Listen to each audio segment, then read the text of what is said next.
प्राचीन काल की बात है। शेषनाग का एक महाबलवान पुत्र था।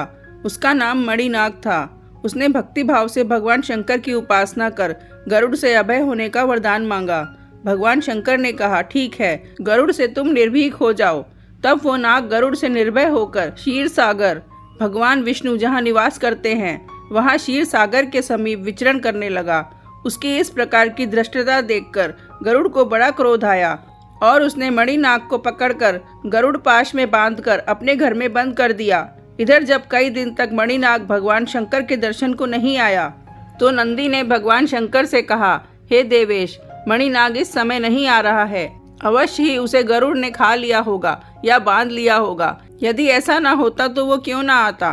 तब नंदी की बात सुनकर देवादिदेव भगवान शिव ने कहा, नंदिन, मणिनाग गरुड़ के घर पर बंधा हुआ पड़ा है, इसलिए शीघ्र ही तुम भगवान विष्णु के पास जाओ और उनकी स्तुति करो। साथ ही स्वयं मेरी ओर से कहकर गरुड़ द्वारा बांधे गए उस सर्प को ले आओ।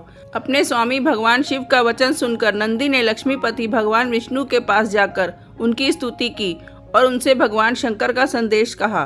भगवान शंकर का संदेश और नंदी की स्तुति सुनकर नारायण विष्णु बड़े प्रसन्न हुए। उन्होंने गरुड़ से कहा, हे वैंते, तुम मेरे कहने से मणिनाग को बंध मुक्त कर नंदी को सौंप दो। ये सुनकर गरुड़ क्रोधित हो गया। अहंकार में आकर बोला कि स्वामी जन अपने भृत्यों को पुरस्कार देते हैं और एक आप हैं जो मेरे द्वारा प्राप्त वस्तु को भी हर लेना चाहते हैं।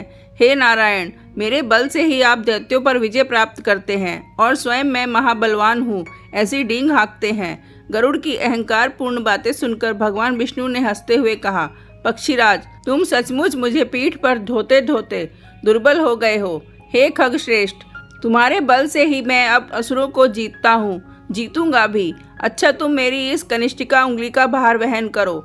ये कहकर भगवान विष्णु ने अपनी कनिष्ठिका उंगली गरुड़ के सिर पर रख दी। उंगली के रखते ही गरुड़ का सिर दबकर कोख में घुस गया और कोख भी दोनों पैरों के बीच में घुस गई। उसके समस्त अंग चूर चूर हो गए।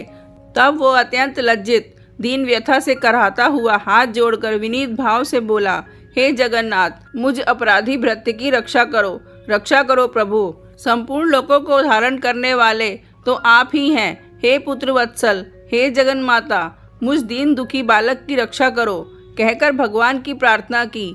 ये देखकर करुणामयी भगवती लक्ष्मी ने भगवान जनार्दन से प्रार्थना की कि प्रभु, गरुड़ आपका सेवक है, उसका अपराध क्षमा कर उसकी रक्षा करें। भगवान ने भी गरुड़ को विनीत और अहंकार रहित देखकर कहा कि गरुड़, अब तुम भगवान शंकर के पास जाओ। भगवान शंकर की कृपा दृष्टि से ही तुम स्वस्थ हो सकोगे। गरुड़ ने प्रभु की आज्ञा स्वीकार कर नंदी और मणिनाग के साथ गर्भ रहित हो मंद गति से भगवान शंकर के दर्शन के लिए प्रस्थान किया।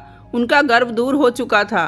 भगवान शंकर का दर्शन कर और उनके कहने से गौतमी गंगा में स्नान कर वो पुनः वज्र सदृश देह वाले और वेगवान हो गए।